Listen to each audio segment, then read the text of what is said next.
So the first thing you need to know about government electronic surveillance is that pretty much everything you do with your computer creates a record. It's necessary. That's how your computer works. And every time your computer talks to another computer, that also creates a record. That's how the internet works. But a lot of times, those records are traceable. They can be found if you have the right tools and time and talent to find them. And as we increasingly live more and more of our lives on computers, each and every one of us is leaving just an unprecedented number of digital footprints all around devices scattered across the world. And with all of that information out there, it could possibly be collected by the government, and that's a government that has MQ-9 Reaper drones, and that's a government that has DHS agents, and that's a government that has the IRS. So there's a good reason that a lot of people might be skeptical of the government's ability to spy on all this information. But luckily, we have Tim Edgar here, and I don't think there's anyone else who can really speak to the concerns that a lot of people have in government data collection as Mr. Edgar does. He worked at the ACLU fighting for privacy, and then joined the Bush administration in working in the intelligence community to push for reforms and to ensure that privacy was being protected from the inside. During the Obama years, he moved into the White House, working on the National Security Council, also working for privacy issues. And finally, after the better part of a decade in government service, he decamped to academia and helped launch the cybersecurity degree program at Brown University. Tim just published a new book entitled Beyond Snowden: Privacy, Mass Surveillance, and the Struggle to Reform the NSA. And it's a really fascinating read. He manages to elucidate this really unique perspective that's simultaneously skeptical of government surveillance, but also deeply respectful of the need for these programs and understanding the feelings and desires and worries of the people who work there every day. So Tim, thank you so much for being here. My first question is, when you went into government from the ACLU, I'm curious how that transition happened. Like, what was that interview like? Were they like, "You've been suing us for a long time"? Well, it was a remarkable moment in my life for a lot of reasons. My first interview for my job at the new Office of the Director of National Intelligence took place in the old CIA headquarters building. And I remember the date, and I know very easily what the date was, December 15th, 2005. And the reason I know that is because the front page of the New York Times that day said, "Bush lets NSA spy on callers without courts." It was a leak of the Bush warrantless wiretapping program, and the fellow I ended up working for, Alex Joel, who headed the privacy office and reported directly to the head of the intelligence community, he kind of looked taken aback. He said, "I didn't know about this." It made me question a little bit, how effective is this privacy office going to be if we didn't even know about that warrantless wiretapping program? When I got inside, I realized or found out that almost nobody in the entire Office of the Director of National Intelligence had been read into that program. It was so super secret. So we spent several years trying to put those programs under a secret court, under the rule of law.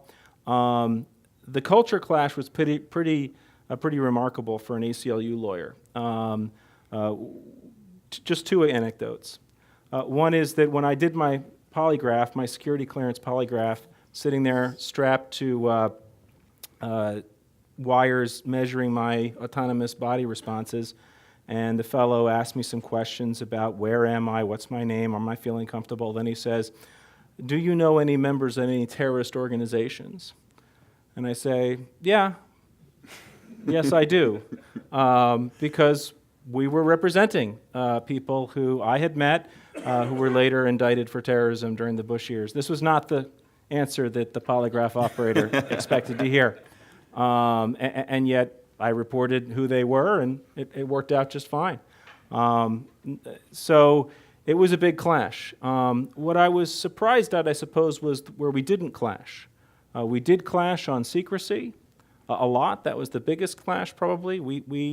But on the respect for constitutional rights of Americans, there was actually a very deep-seated belief in the heart of a lot of these people who worked for what we now, I guess, are calling the deep state in those values. We might disagree on exactly what those rights were and how they needed to be protected, but there was really a fairly strong sense of the desire to protect those rights and also the dangers of what happens when the intelligence community gets off the rails, as it had in the past. So that kind of brings me to a question I had, I guess, about culture and kind of the individual agency that you saw of people inside of the intelligence community, the agency they have to affect how these programs are carried out.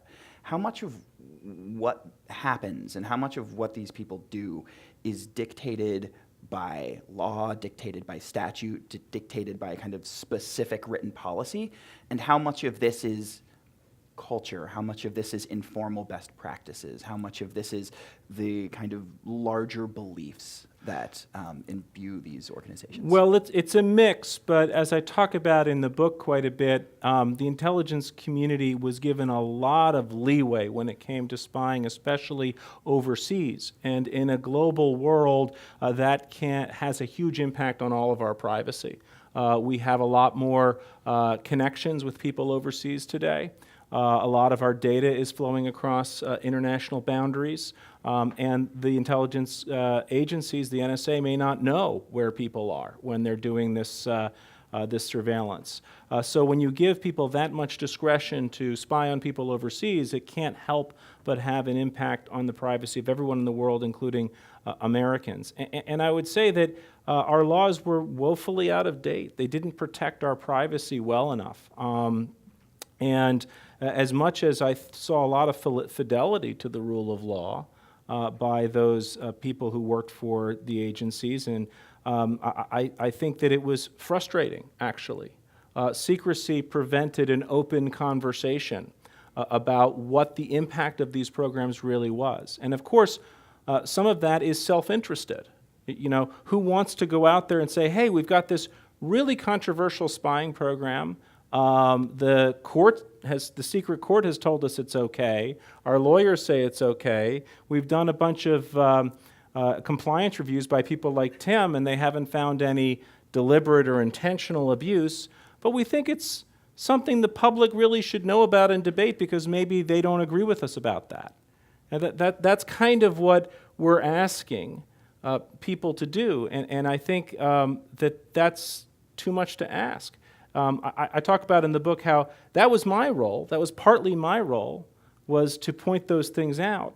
And yet, when you compare the results of what I did, which I'm proud of, and I think we did a lot to make sure these programs were under the law, with the results of the conversation that Ed Snowden started, there's really no comparison. There's no question that his leaks were much more effective in promoting change, in promoting reform, than the quiet work that I did for many years behind the scenes. So, after Snowden, what sort of changes did you see in kind of the culture of the intelligence community?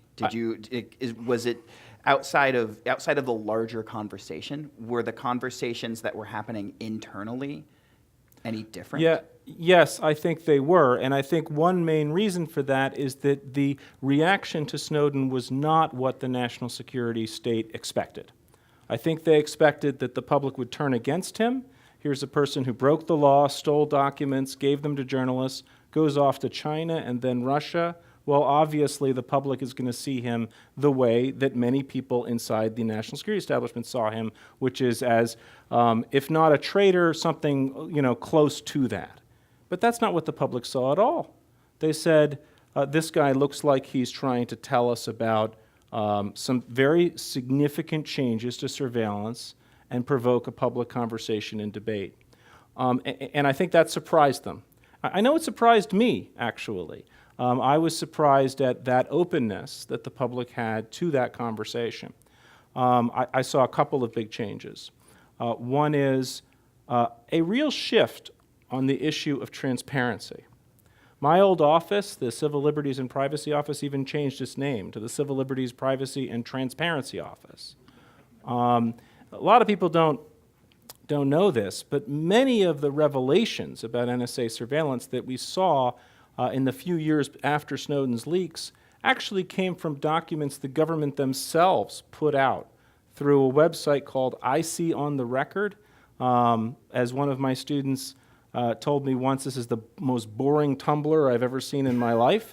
It's basically a bunch of declassified documents and testimony, but for the expert who digs into those documents, you can find astonishing revelations about missteps that the NSA committed in the way it did its mass surveillance. They had to be repeatedly called to task by the secret Foreign Intelligence Surveillance Court. These were put out by the government itself, and basically in a way of saying, look, yes, it's true, Snowden has put out this stuff about the kinds of data that we collect. We want to show you the rules that we're under. So transparency is one. The other big shift I talk about is the way in which the intelligence community no longer takes for granted the fact that there are other people in the world besides Americans. President Obama issued a policy directive in 2014 which required protections for the personal information of foreign citizens outside the United States. And that was a complete revolution from the point of view of the three-letter intelligence agencies, and especially the NSA. When I was there for many years, people would look at me, they say, Tim, you're working on civil liberties and privacy, that's interesting. We don't really have any U.S. person information in our program, you don't need to look at it. And I kind of accepted that. I kind of thought, well, my job is to protect Americans that are protected by our Constitution, and I didn't really look that farther. That's changed since Snowden. One of the arguments that was made against Snowden, especially early on, was that these revelations harmed the U.S.'s capacity to do surveillance. And I think, in the years after those leaks, do you think that those criticisms have been borne out, or is this a situation where, kind of like on the other side of like the encryption debate, where just knowing how an encryption system works isn't going to make it less effective, it's just out there? Excellent point. I'll get to that in a minute. That's called Kirchhoff's principle. But to get to your first question, I think the only honest answer is we don't really know. I am pretty confident there was some substantial damage to our intelligence capabilities, at least in the short term, with some of the documents and some of the stories that were published based on those documents. Just to get into a little detail here for a second, Snowden didn't put all these documents that he stole on WikiLeaks or on the internet. He shared them with very, very celebrated journalists and asked them to be careful in the stories that they reported. That said, I don't know anyone in the intelligence community or anyone who's held a security clearance that thinks that's the responsible way to handle classified information. Oh, let's call up 4 or 5 prize-winning New York Times journalists and trust them with it. But the issue of how much damage was caused is greatly complicated by secrecy. The intelligence community itself has conducted some assessments of that damage, and they have made claims that the damage was staggering, or in one other one it said tremendous. But then when you release those assessments, every single substantive paragraph blacked out in ways that I think are actually quite excessive, and it reveals kind of that old culture of secrecy we talked about. Well, even if something has been disclosed, if it was done in an unauthorized way in a leak, that means it's still officially classified, and we need to pretend like that's still a secret. And I think that can go too far. So the short answer to your question is we really don't know the extent of the damage. I'm convinced that there was substantial damage, and but how big it is, it's hard to say. Now, what I try to do in the book is say, I don't think this is the way to, go about surveillance reform is to wait for every 5, 10 years for some Snowden to emerge to tell us about how the surveillance state is working, damage all of our intelligence capabilities, and rush off somewhere to avoid prosecution or we throw him in jail. I think we need a self-correcting mechanism. And that's why I have some very robust proposals for overhauling intelligence oversight. Clearly, one of the things that caused me to write the book is my own sense that, I did this for many years, and I wasn't able to achieve the kind of reforms that a 29-year-old contractor was able to do by leaking tons of highly classified information to reporters. And that, to me, says there's something wrong here. We should have a system where we have confidence that the public would agree with the decisions that are being made on their behalf, and if they don't, after it emerges, that means that something went wrong. So in recent years, you have seen a number of reforms that have gone both at the legislative level and at the within the intelligence community. How confident are you that kind of the new administration in Washington has the same drive to enact these reforms, and also, use if there be any difference in how the intelligence community and how this intelligence is being used? So you wake up the day after Election Day, you see Trump in the White House. Knowing what you know, what do you think? Well, first I was terrified. And I was terrified for a number of reasons, including, and what was surprising to me is that both the communities that I call my home and my friends were equally terrified. Both the ACLU and the progressive civil liberties community and the intelligence agencies, the national security establishment, were very worried about Trump. And they were worried for surprisingly similar reasons. If you look at the letter that national security officials signed in 2016, this was long before the Russia investigation became well known. They were talking about his reckless rhetoric, about his disdain for constitutional values, about his seeming inability to even understand what our system of government means, what our Constitution means, rights of religious minorities, due process, those kinds of things. Almost forgotten amid all of this crazy rhetoric from 2016, because, was the fact that he did endorse warrantless searches. I talk about this in the book. He's asked, to fight terrorism, do you believe in warrantless searches? And he says, yes, absolutely. We're going to have to do things that are frankly unthinkable, he says.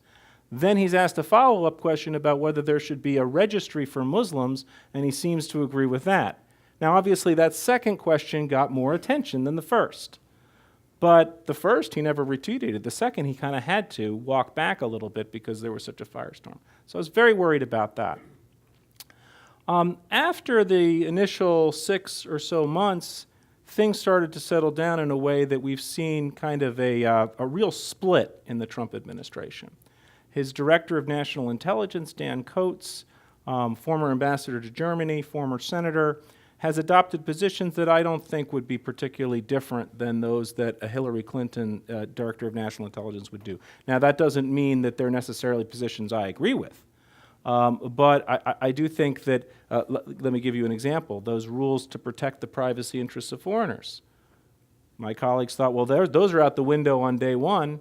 They've lasted. They've been reaffirmed, essentially, by the new director. And that's not because, of ideology. I think it's a pragmatic decision in order to preserve our relationships with foreign governments, especially in Europe. So I worry very much about a norm-breaking president, a president who has actually promised to abuse civil liberties.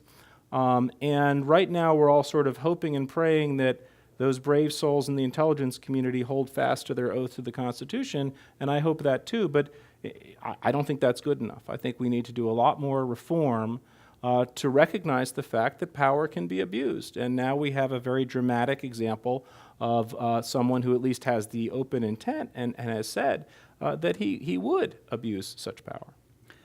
So when you're now at Brown University and you are teaching people in the cybersecurity field and giving them credentials and moving them on, and cybersecurity is this area where there is this huge demand for talent. Yeah. And it's something that across, especially in government, is really, really necessary. And even before the election, there was this, there was a difficulty of getting, you're someone coming with a degree in cybersecurity or a degree in computer science, you have all these skills, and you could go work at Google, or you could go work at Apple, or you could go work at the Federal Trade Commission. Like, when you're talking to your students, what do you see them having a drive to go into government and to do this? And if so, has that drive or anything changed after the election, where there's kind of a shift in perspectives? Great question. Actually, our cohort of students includes some government employees at places like the Defense Department and the Justice Department.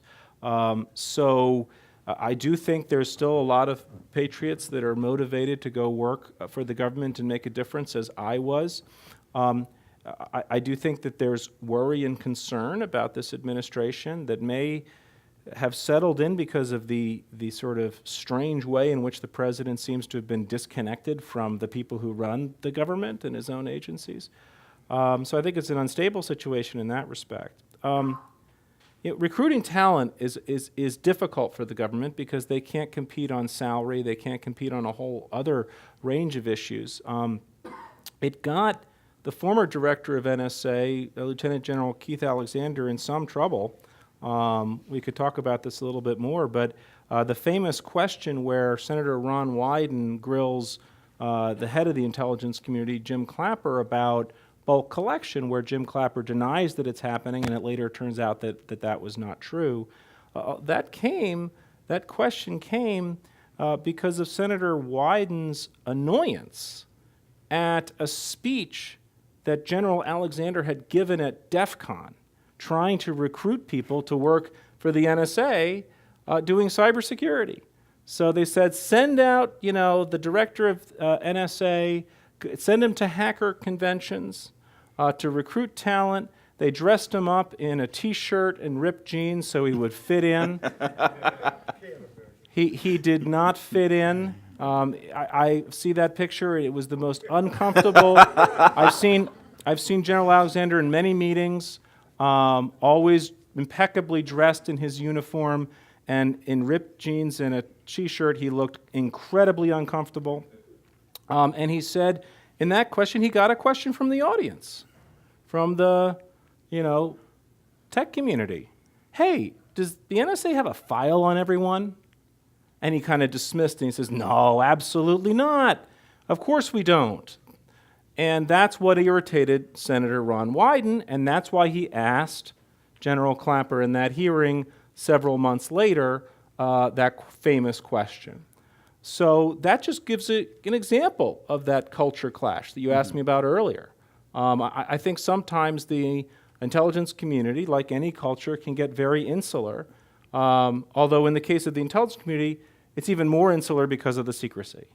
And so, they kind of get used to the idea that, well, we're not doing anything wrong. We have laws and rules. So when somebody asks them a question like, hey, do you have data on everybody? They say, of course not. And it might take them a few minutes to think, actually, we do. And they're not used to thinking about it in those terms. So I think it's interesting that you bring up a Senator Wyden, because of pretty much everyone in Congress, he is among the most active on cybersecurity issues and is incredibly informed and has written some of the kind of foundational pieces of legislation that the entire internet is largely based on. And I just think it's really interesting to contrast that in your book when you write about a lot of your dealings with Congress. And there was the passage in the book where you talk about how you would have these briefings on all of these classified intelligence programs, and then just very few members of Congress would show up. Right. And then later they would get angry and complain about it. And then you were just like, guys, I tried to tell you about this. That's right. That is one of the big problems. I mean, oversight in Congress is already pretty bad, and then you add secrecy to it. Members of Congress don't typically like to go to meetings where there are no cameras and where they're not allowed to say anything. So that's what these briefings are, and I don't have a good answer to that in the book, other than to say that the public needs to hold members accountable for this. You know, I don't think that it's okay for a member of Congress to vote to give the government surveillance powers and then refuse to go and do the work to oversee those surveillance powers. One answer to that dilemma is to just not vote for the surveillance law. I'm pretty hard on Jim Sensenbrenner in the book. He's one of the members who, he describes himself as the author of the Patriot Act. He defended it over and over again on the floor of the House, even to the point of ridiculing people like me who had objected to parts of it when I was an ACLU lawyer, said this is myths and misinformation. Then after Snowden comes along, he changes his tune, and he suddenly develops his inner civil libertarian, and he says the Obama administration is watching everybody and it's Big Brother. And I'm saying, whoa, wait a second here. You had multiple opportunities to go to briefings, and you don't get to say, I didn't know about this law. You really don't get to say that. Ron Wyden, for all of the I have my concerns about him as well, but he did his job. He tried at least to work within that framework, beating his head against the wall. But he didn't claim afterwards, well, nobody briefed me about this. So if you're not particularly bullish on the ability of Congress to perform effective oversight on the intelligence community, do you feel like the courts have done a better job, or are there also kind of pretty significant drawbacks in how the court system has lent its oversight to these programs? The judicial review also has serious weaknesses in the area of surveillance that I discuss. Really, you need to even look at two kinds of oversight. One is the oversight of the secret foreign intelligence surveillance court. Now, that has actually been improved because of Snowden. We now have regularly lawyers who appear before that court to argue the side of privacy. That never happened before. That was because of the Freedom Act in 2015. Many people that I know have been appointed to that position, and so now you've got arguments on either side of complex legal questions. But they're still overseeing vast surveillance programs in a way they were really never intended to do. This court was set up just to approve wiretaps, just to say, okay, we think somebody is an agent, they're in San Francisco, we're gonna ask for a wiretap, do you have probable cause? That's a pretty standard question to ask a judge. Not, we have a program that does transnational surveillance that involves several different tech companies and several different telephone companies with completely different technical parameters with 100,000 targets. Here are our privacy safeguards. Please approve these after you've reviewed them to decide whether they comply with the Fourth Amendment and the statute. What? They need some help. They need some technical expertise. They need some staff to do a job like that, and they don't have enough. So that's number one. Number two is the regular federal court system. And I talk about them passing the buck in the same way Congress does. They do so through complicated legal doctrines like the state secrets privilege, like something called standing, basically saying if you or I or anybody in this room said, I want to challenge this surveillance program, I'm going to go down and talk to the ACLU or the EFF, we're going to file a case here in federal district court, and now we're going to have an argument about whether this surveillance program violates the law or not. You're not going to get in the door because the government's going to be able to say this is a state secret, so we can't litigate it. They're going to say you don't know that you've been spied on, which of course you don't. That's why it's called secret surveillance. And they're going to be able to insulate themselves from the review. And my point is, some of these programs may very well be constitutional. The EFF, the ACLU, they may lose some cases. That's okay. but let's hear them more on the merits. So those are the things that we need to do to reinvigorate oversight. And then we haven't gotten to technology yet, but I do think it's important that we don't leave privacy entirely to the lawyers. And if the issue here is that our frameworks and the rules for all of this are outdated, is the difficulty in getting Congress to update these rules? Is it simply complexity? Is this just a result of the fact that it's pretty difficult to get anything through Congress these days? Are you getting lobbying from like tech companies? What do you see as the issue that's blocking a lot of these kind of much needed and very obvious updates to these systems? Because we're operating with technology that's being regulated from half a century ago. It's primarily a problem of incentives as well as a problem of transparency. The incentives are not there for the surveillance state to come and say, our laws are out of date, they don't protect privacy as well as they should, please update the laws to protect privacy. They are there to update the laws to encourage different kinds of surveillance that they are having trouble with because of some outdated laws. So you saw that in the Patriot Act, you saw that in later debates. So incentives are a problem. We kind of had this rare window with Snowden where suddenly the public had woken up and there was a real debate over surveillance that we ended up having some reform with. Tech companies, I think, can play a very critical role here in spurring a conversation about surveillance and in particular in enlarging the community of people that Congress cares about.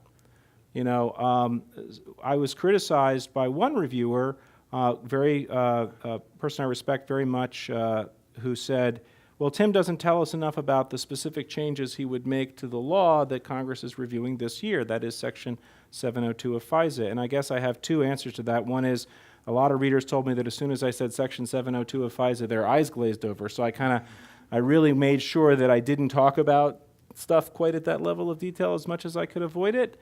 But the other reason is that I thought this is a very narrow question, and what we really need to be debating is mass surveillance worldwide. And the tech community has played that role in the past of saying our global customer base is not just Americans, so your laws can't just protect Americans. So that's part of the barrier. Transparency is another big barrier. And one of the reasons that I think transparency is so vitally important is that it allows us to get out of this trap of having people like me in the intelligence community briefing staffers on the intelligence committees about, the argument they had in front of the Foreign Intelligence Surveillance Court, and then people say, well, all three branches have signed off on it, so everything's okay, when we didn't include the American people in that conversation, and the conversation would be very different if we did. So I think transparency is critically important if we're to get those incentives aligned better. So your question about the global community, I think here is really important. There's only one Facebook, there's only one Google. Their systems are linked. So a lot of the things that happen and the regulations that happen in one country, especially if that country has a lot of market power like the United States, can have these reverberations around the world. And I was curious how other countries do this regulation. Yeah. Do you see other countries that you can hold up as a model, even if their kind of surveillance system is not nearly as advanced or as omnipresent as it is in the United States? Are there countries where you can say, they're doing it well, we should look to them? Or is the United States in a lot of ways a leader even in this? So surprisingly, I would say that the United States does have some of the most robust oversight systems in the world. We also have some of the most extraordinary mass surveillance capabilities in the world, and those two things aren't contradictory to each other. I think oftentimes after Snowden, there was a lot of complaints in the national security establishment about hypocrisy. The rest of the world feels like they're being spied on without a whole lot of protection. And they say, well, yeah, that's true, but you protect your own citizens even less than we protect ours. You know, you don't have the kind of oversight that we do. Why are you complaining you're being hypocrites? And one of the things I say in the book is hypocrisy has its virtues. Hypocrisy can be helpful in aligning incentives. You know, if the old saying is, it's from the Bible, the old saying is, you know, you shouldn't criticize, try to take the speck out of your neighbor's eye until you take the mote out of your own. But if we all did that, since we're hypocrites, then we'd all end up blind, essentially, walking around with motes in our eyes. My point here is that we can serve as a leader to the rest of the world by asking them that question, by saying, here's some reforms we've done after Snowden, now where are your reforms? Now, one example that I do talk about in the book, which really is a leader in many ways, is Germany. Germany had a very complicated conversation about Snowden over the past several years. Started out as, the Americans are spying on us. I say, well, you know, it is true that Obama in 2008 went to Berlin and gave a speech where he said he wanted to listen more to the world. Might have just been Angela Merkel.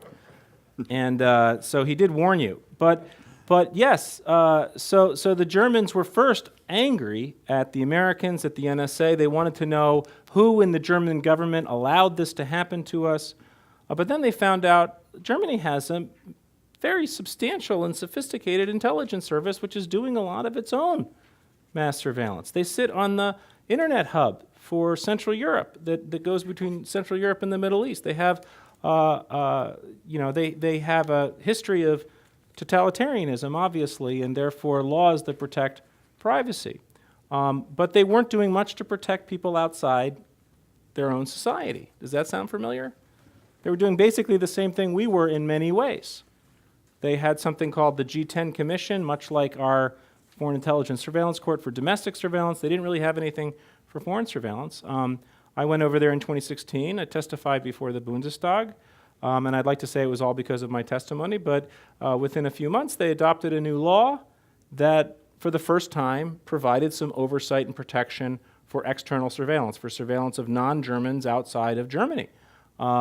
So I say this is a lot like the reforms Obama put in place with presidential directive, but it goes quite a bit further because we're talking about a law with actual external checks and balances.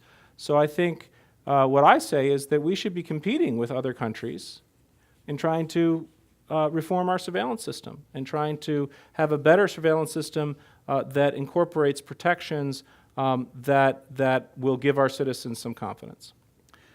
So we've gotten a number of questions from the audience. Mm-hmm. I'd like to go to some of those. And here's a good one to start. What can Americans do to protect their own cell phone data from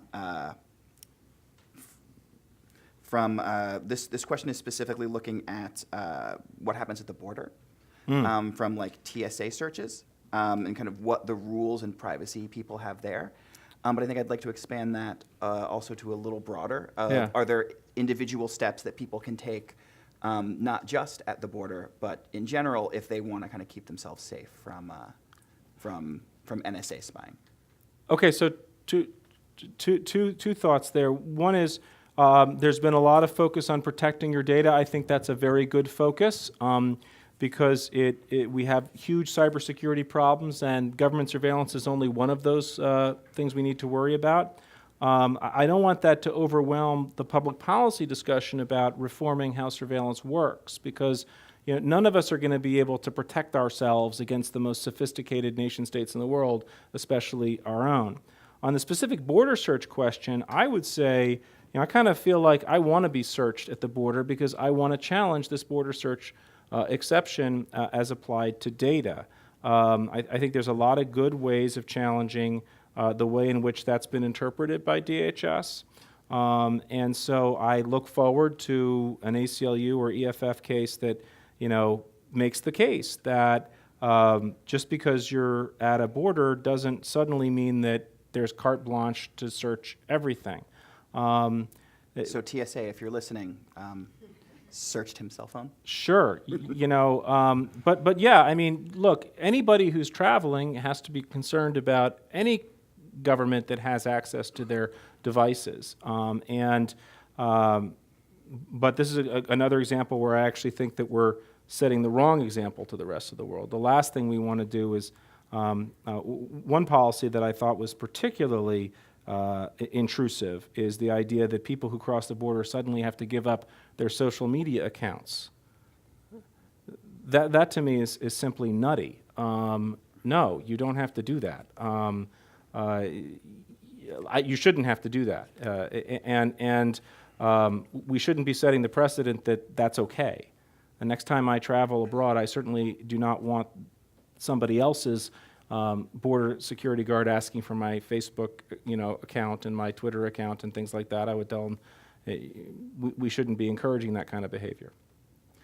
So here's another question, and I'm a big fan of this question. What would John Yu's interpretation of your suggested reforms be? So Good if anyone question. who doesn't know who John Yu is a former lawyer for the George W. Bush administration who authored a lot of the legal defenses of the surveillance programs and is now a law professor at Berkeley. Well, it points to the fragility of using law to protect our privacy. Two things there. One is that you always have the possibility that somebody in the executive branch is going to resurrect the sort of Cheney theory of presidential power and say, you've passed these laws, but the president has executive power here that trumps those laws, pun intended. So that's one problem. The other problem is you can stretch loopholes of laws. I talk about this in terms of the concern I have about Trump. The complexity of surveillance laws provides ample opportunity for lawyers to come in and stretch things in ways that are surprising. And I talk about the example of the Patriot Act records provision as being a good example of that. So we do need to worry about it. Here's another place where greater transparency will help. Because if the government has to make public, and if the FISA court is making public its interpretations of these laws, at least we will know when there is an unusual interpretation that is not what we expected, and Congress will then at least have the ability to come in there and correct it. So to that point about what could happen under Trump's interpretation of a lot of these laws, I know you had talked about how DNI Coates is largely doing a lot of what you would also expect to happen out of a Hillary Clinton administration. But kind of looking at the other appointments that you've seen from the Trump administration in this area, do you think those are at all out of the ordinary from what you'd expect from either a Hillary Clinton or a Jeb Bush or anyone like that?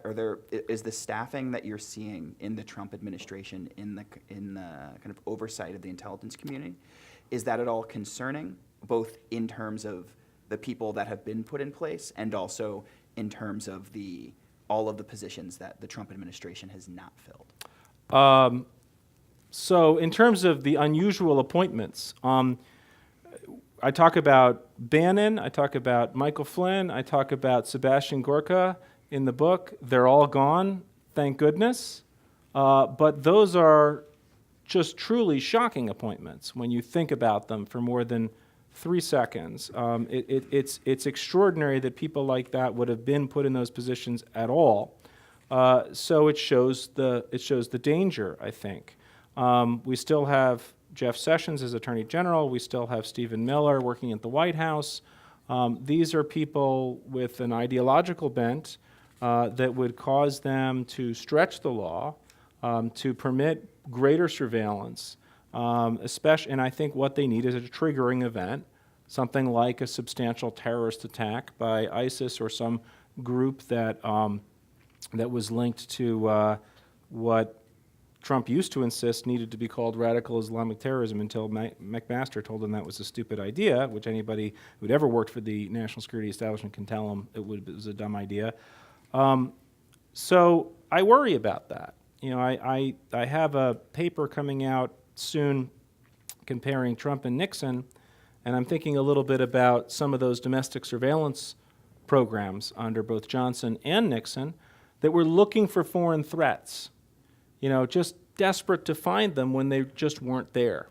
And we've seen rhetoric from many of the Trump folks about the Muslim Brotherhood somehow being a nefarious terrorist organization when it's really a political, conservative, worldwide political movement. So those are the things that really the intelligence community, when it's abused civil liberties in the past, it's often been because political types, the president and others, have demanded information that just isn't there. And so if it's not there, we have to look harder. And that's what I worry about. Show me the connections between Black Lives Matter and ISIS. Mr. President, there are no connections. Look harder. Well, we have a Fourth Amendment, we have the FISA court, we can't just put everyone in Black Lives Matter under surveillance. Here's my memo from Stephen Miller saying you can. These are the things that worry about. And I think to that point, there is that danger, and there has been that danger demonstrated throughout the past decade and a half of this kind of mission creep about surveillance powers. For example, you look at the Patriot Act, which was done very specifically to combat terrorism, but you're having a lot of those powers also being used to, go after drug dealers. And you see that as an issue of once you give these agencies or you give the government these powers, they can then be used in areas that they were not initially intended by the authors. Or perhaps one of it is just the selling of those powers is for a particular purpose, but if you look carefully at the law, it is not actually limited that way. I guess I would say to that we do have a variety of threats. We do have a need to gather intelligence for a variety of purposes, but we need to be very focused as a society when we have this debate, which the transparency permits us to have, when we have transparency, about what's effective. And I think that's the most important question, a question that I didn't ask myself as much as I should have. I viewed my role in government primarily as enforcing privacy rules and getting the balance right. And I kind of thought, well, someone else must be figuring out whether these programs are effective or not. Later on, it turned that one program, the telephone records program, that was the famous one that involving Clapper, that Snowden leaked, wasn't nearly as effective as I had thought. And that was because no one had ever looked at it closely enough before. There was terrorist incidents in which this program had been used. That sort of felt like, well, it's doing something. It may be very intrusive, so we need to balance that. Turned out that those instances weren't particularly effective. Other programs, when they were reviewed, turned out to be very effective. So I think that's the most important question to ask. Before you get to the question of what privacy are we willing to give up, the question you have to ask is, does this program work as intended? And some do, and some don't. There isn't a single answer to that.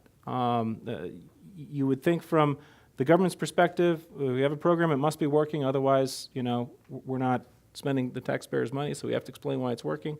And some privacy folks never want to see a program ever working because then they lose their best argument. But those are case by case. So we have another question. What are your views on whether or not cell phone companies should make cell phone information available to police in acts like terrorists in San Bernardino? And I think this goes to that larger question of going dark with encryption and whether or not technology companies have an obligation to design their systems in a way that they can provide information to law enforcement when it's demanded, because in a lot of ways, and I think increasingly, these companies are designing their systems so even if the government says, give us all your communications between person A and person B, the only thing they can provide is some scrambled gibberish. Right. So taking this question slightly backwards, just to remind everybody, in the San Bernardino case, we weren't talking about data. We were talking about actual content on the phone. there's an enormous amount of data the government's going to have regardless of this debate, and that's important to keep in perspective. So the idea that the government is going to go dark kind of ignores the reality of the fact that there's going to be a ton of metadata, there's going to be a ton of unencrypted information, and of course, in some cases, in many cases, including in that iPhone case in San Bernardino, there is a flaw in some way in which the government is able to get into the protected communications. That said, it's a basic principle of cybersecurity, of cryptography. It goes back all the way to a seminal paper by Revest, Shamir, and Adelson, the RSA paper, that when person A, when Alice is talking to person B, and that's we call them Bob, that Eve can't listen in. The only people that can participate in that conversation are Alice and Bob. If there's somebody besides Alice and Bob, that's a weakness. So there's nothing that Apple or Google or any other tech company can do to change that principle. That is a basic principle of computer science. And when the government says we'd like to have a dialogue with the tech community, I kind of feel like, yeah, there's been a dialogue with the tech community, but you haven't been listening to the answer. The answer is no, we can't design a secure system a fully secure system that doesn't respect that basic principle of cryptography. Now that said, this is very frustrating to a lawyer, and I understand it. You know, when I show my students this debate, the going dark debate, I show them clips of Obama and I show them clips of Tim Cook. And I say, what's going on here? And it seems like, well, this is the government and the tech community. Well, this is, but it's also a lawyer and a technologist. And when Tim Cook says what I just said, well, Alice and Bob can be the only people participating in the conversation, Obama doesn't think that way, and I know why, because I don't think that way either. You know, I'm married to a technologist who thinks this way, and she helped educate me about it. As a lawyer, you think about unreasonable searches. You think about warrants based on probable cause. You think about a balance between security and liberty. You don't think about this kind of either it's private or it's not, either it's secure or it's broken. You think about, well, the government shouldn't be able to search you unless they have a good reason and they've shown it to a judge. And that's true. That is the Fourth Amendment. That is a way to define privacy. The mistake is thinking that it's the only way to define privacy. And that just because you can get a warrant means that somehow you can always get the data. Sometimes you can't get the data even if you have a warrant because it's not physically there. So that's where that clash comes into play. And you're never going to really resolve that debate because those are two definitions of privacy that are different from each other. And do you think the spread of encryption technologies and the increasing insistence of technology companies to push for security and security for their users, do you think that's an overall, like on the whole, a good thing, or is this once we let the genie out of the bottle, then you're just going to lose a lot of power from the law enforcement? I guess I would say that 2016, if it taught us anything, should teach us that not only is it a good thing, it's vital for our national security that people have the ability to communicate with each other securely. The DNC didn't have that ability. John Podesta didn't have that ability. And so our democratic processes were undermined. Not to mention the potential attacks on critical infrastructure, identity theft, rampant hacking. So I would say that in the balance between surveillance and cybersecurity, you're going to have it's going to be a very hard time to suggest to the American people or to the world as a whole that we have too much cybersecurity and not enough surveillance. That's really the argument that's being made. Oh, there's too much encryption going on. It's going to be tough for law enforcement and intelligence. Well, what you're really saying is our cybersecurity is too robust and our surveillance capabilities are not robust enough. I think it's pretty clear that it's the other way around. And to that point about the cybersecurity implications of the U.S. government when they need to play the defense. I think when people think about the NSA, they think about kind of offensive capabilities, but they don't think that the agency really plays a leading role in defensive cybersecurity across the U.S. government. And I was curious, both in terms of your own experience in the intelligence community and your experience training this next generation of cybersecurity leaders, how much faith do you have in our ability to defend against these threats? Should we be freaked out here? A little bit, yeah. We should be concerned about the state of cybersecurity in 2017. This is another regret. It's another book, not the book that I just wrote, about why, certainly President Obama got the seriousness of the issue, but I don't know that we did other than chipping away at it.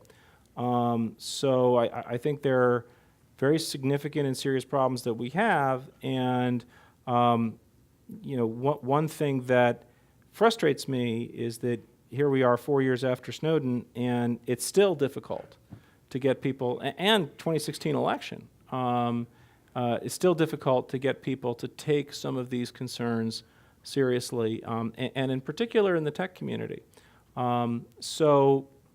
I think we still very much have a problem here, and it's an area where the U.S. is used to being on the offensive side, whether it comes to attack or more commonly surveillance. We're less used to being on the defensive side in the world.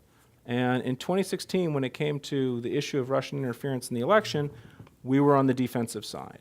It was our political processes that were being messed with, rather than us messing with someone else's political processes.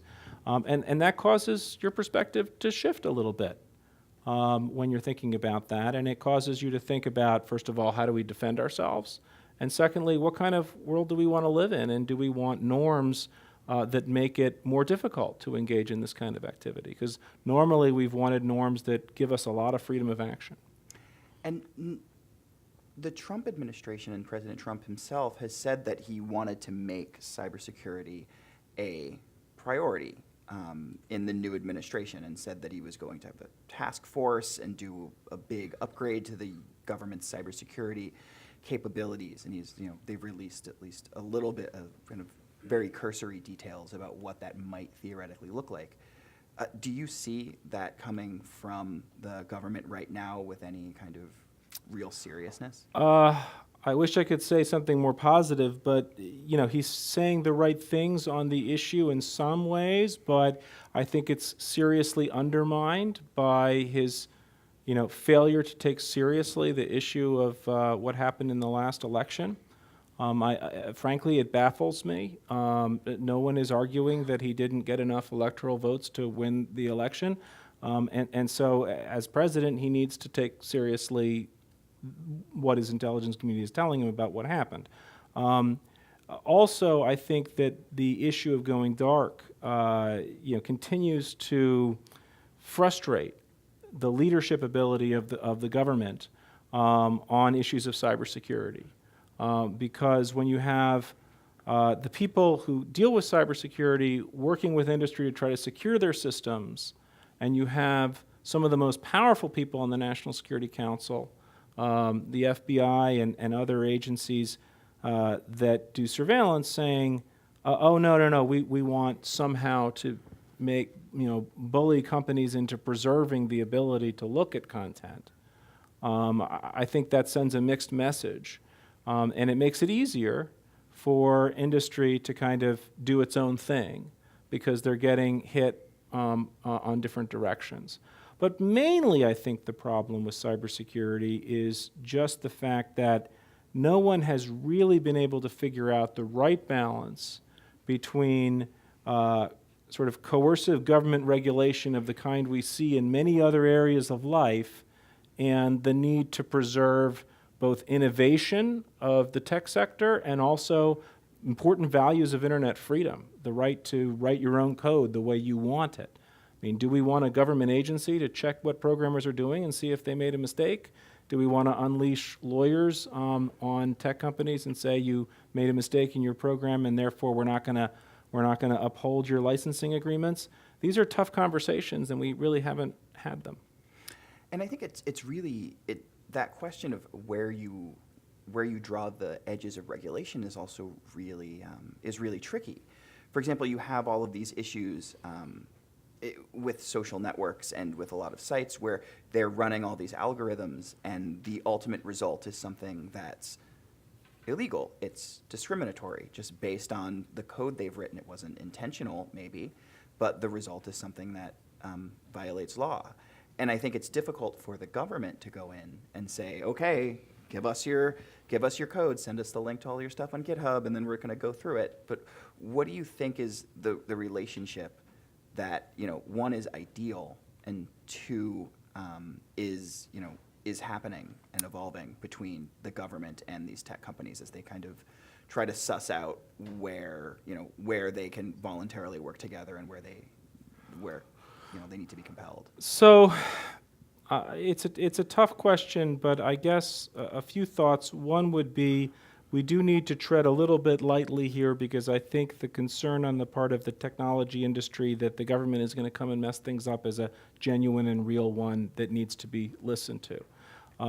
At the same time, the tech industry has not been accountable enough in the way that we expect a mature industry to be. There's still sometimes an attitude of, we're all sitting here in a garage in Silicon Valley and don't tell us what to do. When you're talking about Google or Facebook, these are massive, powerful corporations that need to be held accountable.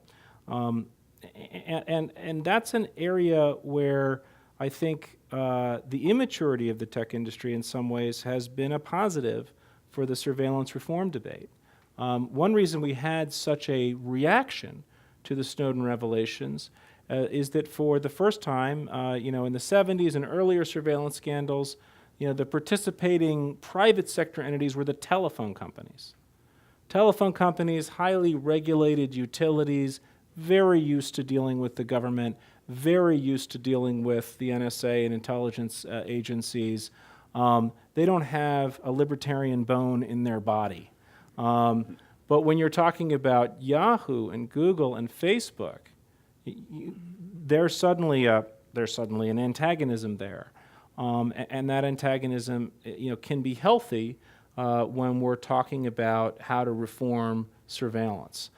Because as we discussed, you need to have a powerful interest on the other side, and that was the power. As imperfect as it was, that was the powerful interest. I heard a lot, actually, of grumbling inside the intelligence establishment of people who said, they're criticizing us for violating privacy. These guys do things that are far more invasive than anything we could ever do, and far more sophisticated. And that's a fair point, except for the fact that I don't think Google has ever, they may test drones, but they don't kill people with them. Facebook has never put anybody in jail. So there is a difference when it comes to the coercive power of the state. So I have one last question, and this is from a member of the audience. And this question is about Edward Snowden. Patriot or a traitor? I say neither, and I say that he is. I also reject the sort of typical epithet of whistleblower, just because he was not pointing out illegal programs in the way that we think about what an illegal program is. He wasn't pointing out waste and abuse, a clear violation of some privacy rule. He was a rebel, basically rebelling against the system and committing an act that was really very reckless and yet provoked some substantial reforms. So I talk about in the book how you have some guerrilla activists who put up literally a statue of Snowden on a pedestal a few years ago, and then you have the new director of the CIA calling, when he was in Congress, Mike Pompeo, calling for his execution. These are pretty extreme responses. Either we put him up as a statue, maybe we can knock off Robert E. Lee and put Ed Snowden in his place, or we have to execute him as a traitor. I was asked last fall by my old friends in the ACLU to sign a letter urging President Obama to pardon Snowden. And I thought long and hard about how I thought about it. And I actually had avoided exactly that question for years because it kind of felt like you were asking me to pick a side. You know, do I care about civil liberties and privacy, or do I care about national security? You know, do I want our Constitution upheld, or do I want to support, you know, people in the intelligence community? And I rejected that. So, but then I looked at it and I thought with time we could say there's substantial reforms that happened. These wouldn't have happened otherwise. Many people in the intelligence community that I knew recognized that. They acknowledged it. They said, you know, I hate Snowden's guts, but if it hadn't been for him, we wouldn't have had this conversation. We wouldn't have put in place these reforms. And I kind of started to think about it, and I thought, you know, if that's the truth, and it is, I don't think the government should be putting this person in jail. You know, the president has an unreviewable power here to issue a pardon for whatever he wants to do, and he can do it in the national interest. And I thought this was an example where we may argue about what Snowden did and why he did it, but he did a public service by having the debate that we had. And that, by the way, that's not something I said. That's something that Attorney General Eric Holder said, saying that Snowden did a public service. So I signed that letter, and I decided to defend it to my colleagues on Lawfare, the national security blog that I write for, and we had a lively debate about it.